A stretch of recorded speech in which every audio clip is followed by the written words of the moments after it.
Alright, so this is the Sydney CC Club Champs B-grade scratch race. You can see there's an attack from the get-go. Bosco is very graceful with his attacks. He's low cadence, high power, so he kind of just drifts away.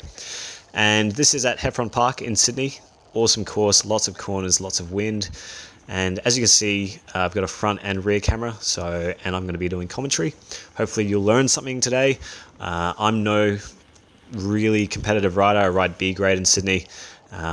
And there's lots. I'm still learning, so there's plenty of mistakes I make, and you can learn from that. You can see Barwan's gone for an attack. It's sort of every man for himself.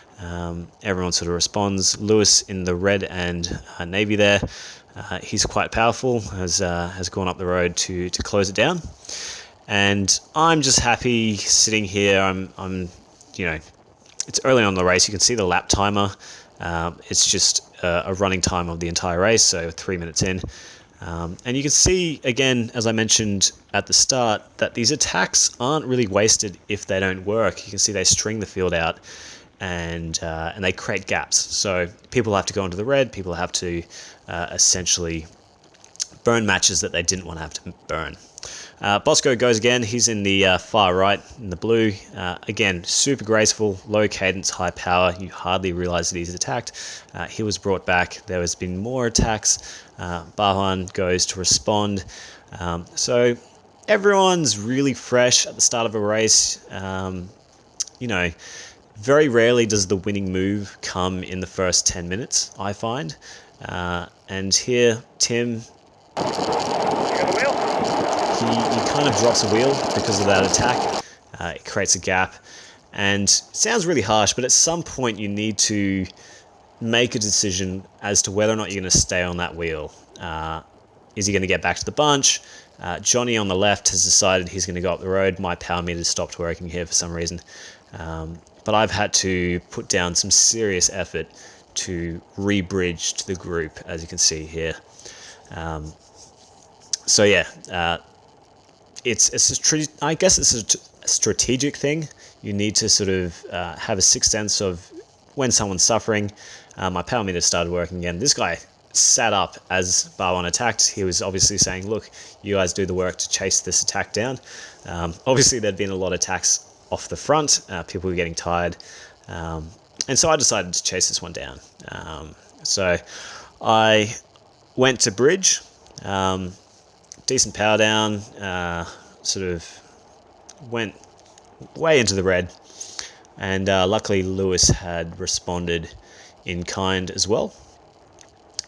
So I looked back, and he was there, and I was able to flick him through, and we brought back the attack. So everyone's back together once more. 13 minutes in, Bosco on the left and Lewis go for their little run. Again, everyone's not willing to let something go. The response, I think this time from Tim Aldham, is pretty immediate. So these attacks are just getting shut down, and then the race can sort of continue. So nothing's really been successful off the front. I'm feeling relatively okay. Here's another attack up one of the back straight hills, and yeah, I'm feeling rather okay with this race. Power-wise, it hasn't been too bad. I've only really used 1 or 2 matches, and as these attacks come, you can see the gaps are formed, and I'm not doing a huge amount of effort to really bring it back. You can see this guy dives in front of me, changes into his top ring, and drops a chain. So I guess that's another lesson. If you are racing a crit, don't change. Try to minimize your front derailleur changes. And if you are going to make a front derailleur change, don't make it up a hill. It's a really bad idea. So that was his race over. Barwan, as you can see here, making a big effort to get back on. And then next lap, there was an attack. So I've gone with the attack. You can see the gap that starts to form. Tim has gone here. He flicks me through. I want to bridge to Barwan. I think this will be a successful break. Tim can't hold the wheel. He drops back, and 49k an hour into a headwind.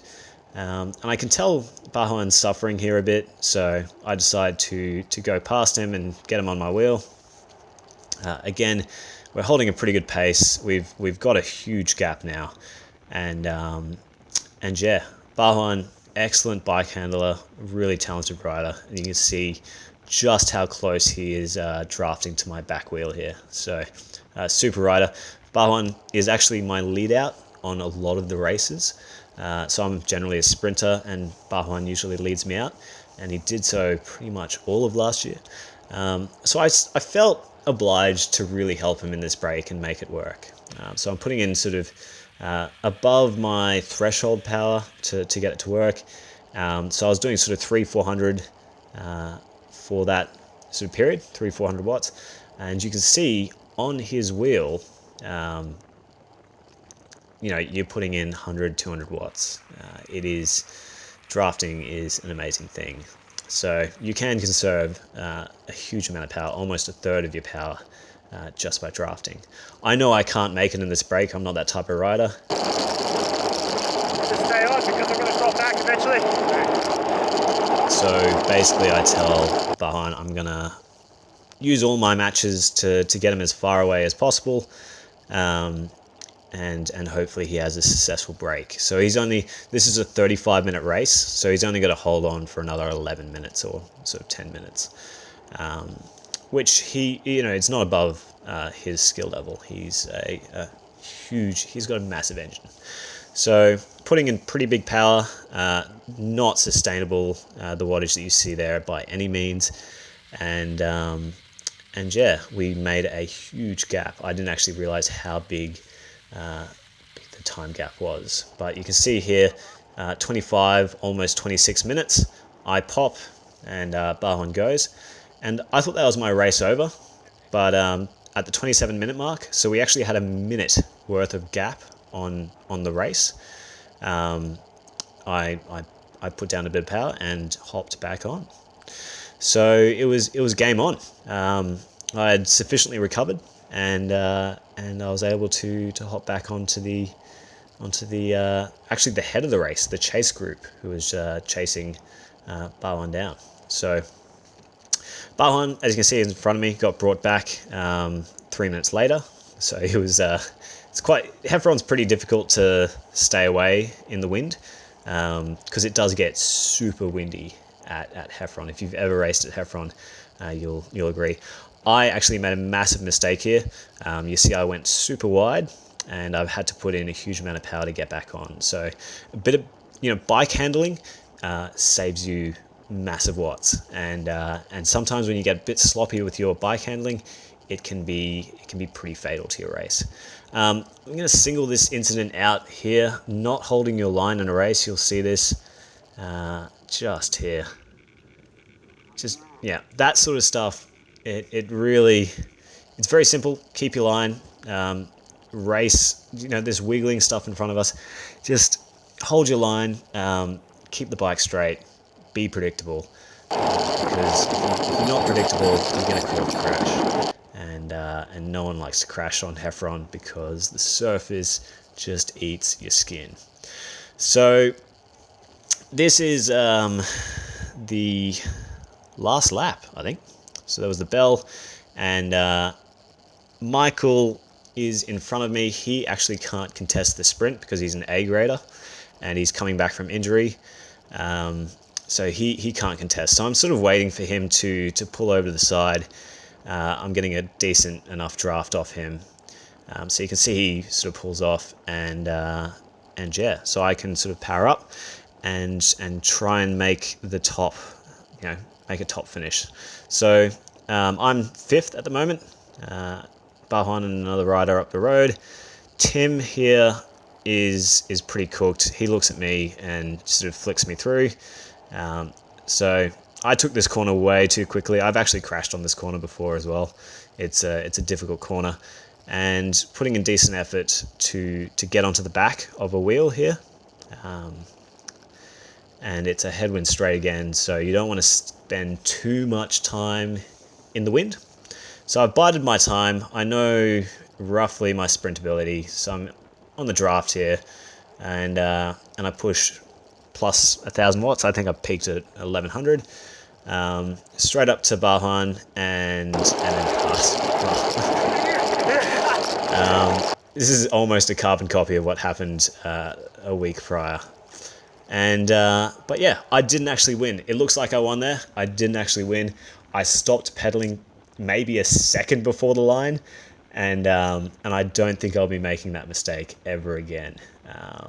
It really cost me a lot.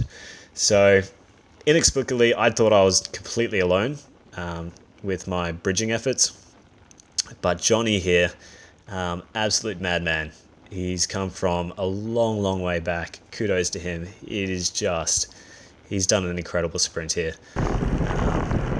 Pretty epic paint face as well. But I've stopped pedaling here. So you can see the power starting to come down. And he's just pinned me off the line. So yeah, really good race. Hope you guys learned something about the race tactics. And yeah, if you haven't subscribed, please do. I'll see you guys next time.